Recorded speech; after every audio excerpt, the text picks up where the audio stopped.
ভাই গাড়ি চলতেছে না আসলে। আসসালামু আলাইকুম রহমতুল্লাহি ওয়া বারাকাতুহু।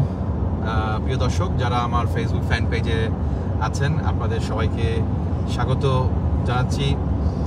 আমরা এখন অবস্থান করছি ক্যালগারি থেকে ডিজাইনার যাওয়ার যে হাইওয়ে রয়েছে সেখানে প্রায় আনুমানিক 700 কিলোমিটারের মতো রাস্তা। তো আমরা প্রায় ড্রাইভ শুরু করেছি প্রায় 4 ঘন্টা আগে।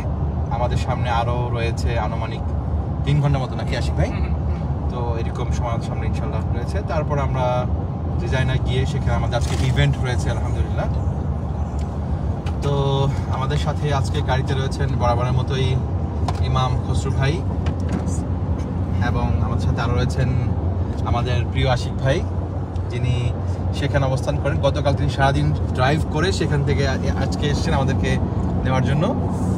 তারপর আমাদের সাথে আরও একজন বিখ্যাত মানুষ রয়েছেন ক্যালগারির, আমাদের চিটংয়ের ভাই, চিটংয়ের বদ্দা, বাঁশখালী বাড়ি। তো যিনি হচ্ছেন মিরাজ রেস্টুরেন্টের ওনার, আমাদের জসিম ভাই, দেখেন ওনাকে। তো আমরা এখন অবস্থান করছি এই হাইওয়েটিতে। আপনাদেরকে একটু দেখাই যে কানাডা আসলে কত সুন্দর। এখানকার ল্যান্ডগুলো উঁচু উঁচু জমি, বিশাল বিশাল ফার্ম হাউস এবং চাষাবাদ হচ্ছে। প্রচুর গবাদি পশু তারা এখানে পালন করে, এবং সেই সাথে তাদের গমের চাষ করে, সাথে আরও সরিষার চাষ এখানে রয়েছে। দেখতে পাচ্ছেন বিশাল হাইওয়ে এবং দুই পাশের দৃশ্য অসাধারণ দৃশ্য, মাশাআল্লাহ।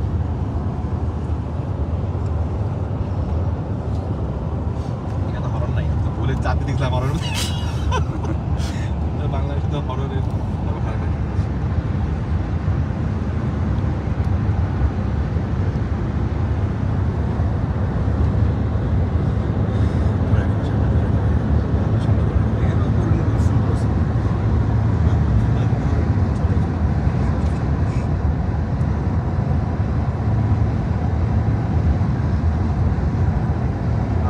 ড্রাইভ করে যাচ্ছি 143 কিলোমিটার স্পিডে, প্রায় 140 থেকে 50-এর ভিতর আমাদের গাড়ির স্পিড।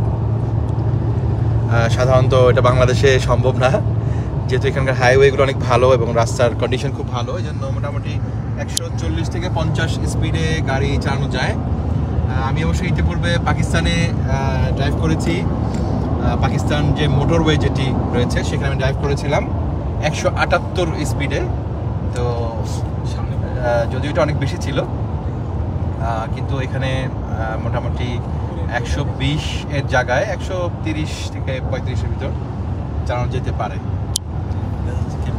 এবং এখানে সামনে যে গাড়ি যাচ্ছে ক্যাম্পিংয়ের জন্য, তারা পুরো ফুল সেট আপ নিয়ে তারা যাচ্ছে ক্যাম্পিংয়ের জন্য, এবং এখানে তারা সাইকেল ক্যারিয়ার সহ যাচ্ছে ক্যাম্পিং করার জন্য।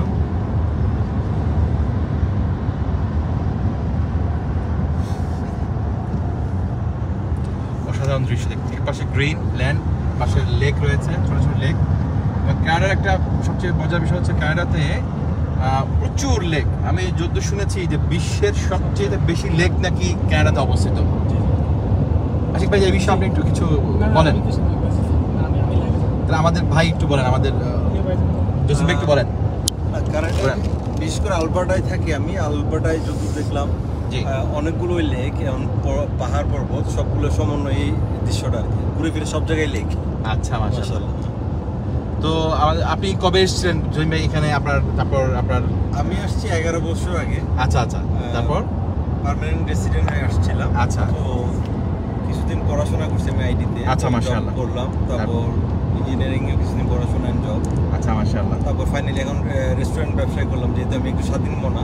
আচ্ছা, কাজ করতে ইচ্ছে করে না, মাশাআল্লাহ। তো এই জন্য নিজে ব্যবসা শুরু করলাম আলহামদুলিল্লাহ। আমি দেখতে পেয়েছি ইতিমধ্যে যে আপনার রেস্টুরেন্টের অনেক সুনাম, মানে দূর দূরান্ত থেকে প্রচুর বিভিন্ন শহর থেকে প্রায় 6-7 ঘন্টা ড্রাইভ করে আপনার রেস্টুরেন্টে কালা ভুনা আর এটা খাওয়ার জন্য আসে।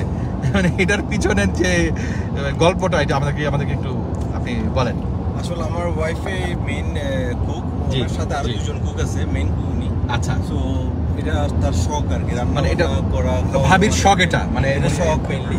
আচ্ছা আচ্ছা, শখ করে খাওয়াইতাম। আর যেহেতু তিনি আমাদের চিটংয়ের মেয়ে, চিটংয়ের স্বাভাবিক। হ্যাঁ, সো তো বেসিক্যালি উনি দেশে হয়তো রান্না করেনি কখনো। আচ্ছা, আচ্ছা। ইউটিউব দেখেই। আচ্ছা আচ্ছা, মাশাআল্লাহ মাশাআল্লাহ। জি আলহামদুলিল্লাহ, যেহেতু আন্তর্জাতিক রান্না করলে যেটা হয় আর কি, জি জি জি, বুঝতে পেরেছি। সেটা ঘরের একটা স্বাদ থাকে ওই জায়গায়। আচ্ছা, that's the only difference I guess. মাশাআল্লাহ মাশাআল্লাহ। দোয়া করি আল্লাহ পাক আপনার এই ব্যবসার মধ্যে আরো বারাকাত দান করুন, এবং আপনার এই রেস্টুরেন্টের মাধ্যমে বাংলাদেশের কালচার, বাংলাদেশ ফুড কালচার যেটা, সেটা আমি দোয়া করি আল্লাহ পাক যেন আপনার মাধ্যমে বাংলাদেশের ফুড কালচারটা এইখানকার স্থানীয় মানুষের সামনে আরো অনেক পরিচিত হবে ইনশাআল্লাহ তাআলা। এই দোয়া করি। কারণ আমরা যখন রেস্টুরেন্ট শুরু করছিলাম, এখানে অনেকগুলো রেস্টুরেন্টের যেটা ইতিহাস দেখি, সেটা হচ্ছে সহজে কাস্টমার পাওয়ার জন্য হ্যাঁ হ্যাঁ তারা ইন্ডিয়ান, এক্স্যাক্টলি এই পয়েন্টটা, পাকিস্তানি এক্স্যাক্টলি এই খাবারগুলো ওরা বিক্রি করে যাতে টিকে থাকতে পারে। জি জি, আমি যদি এই বিষয়ে আমি আপনার সাথে একটু বলি। জি। আমি তো আলহামদুলিল্লাহ সারা পৃথিবীর অনেক অঞ্চলে আর কি গিয়েছি, আল্লাহ পাক আমাকে নিয়েছেন কোরআনের ওসিলায়। তো সেখানে আমি দেখেছি, মানে এটা আমি একসময় কষ্ট পেতাম যে বাংলাদেশি হয়ে, বিশেষ আমি ইংল্যান্ডে পেয়েছি, ইউকেতে দেখেছি অনেক প্রচুর, যে বাংলাদেশি ওনার, বাংলাদেশি আপনার শেফ সবাই কিন্তু বাংলাদেশি, কিন্তু রেস্টুরেন্টের নাম হচ্ছে ইন্ডিয়ান রেস্টুরেন্ট বা এই ধরনের ভ্যারাইটিস, মাশাআল্লাহ, এবং যে টেস্ট, এটা মাশাআল্লাহ অনেক অসাধারণ, মাশাআল্লাহ, তাই না? তো আমি এই জন্য আপনাকে ধন্যবাদ জানাই, শুকরিয়া। নাম ব্যবহার না করে সরাসরি আমার সোনার বাংলা, বাংলাদেশের নাম আপনি উজ্জ্বল করছেন, এবং বাংলাদেশি যে ফুড কালচারটা মাশাআল্লাহ আপনি এখানকার মানুষের সামনে পরিচিত করার জন্য অনেক পরিশ্রম করছেন। আল্লাহ পাক যেন আপনার এই ব্যবসার মধ্যে বারাকা দান করেন। আমিন। তো আমি আমাদের ইমাম আমির খসরু ভাইকে অনুরোধ করবো কিছু কথা বলার জন্য। আসসালামু আলাইকুম ওয়া রাহমাতুল্লাহি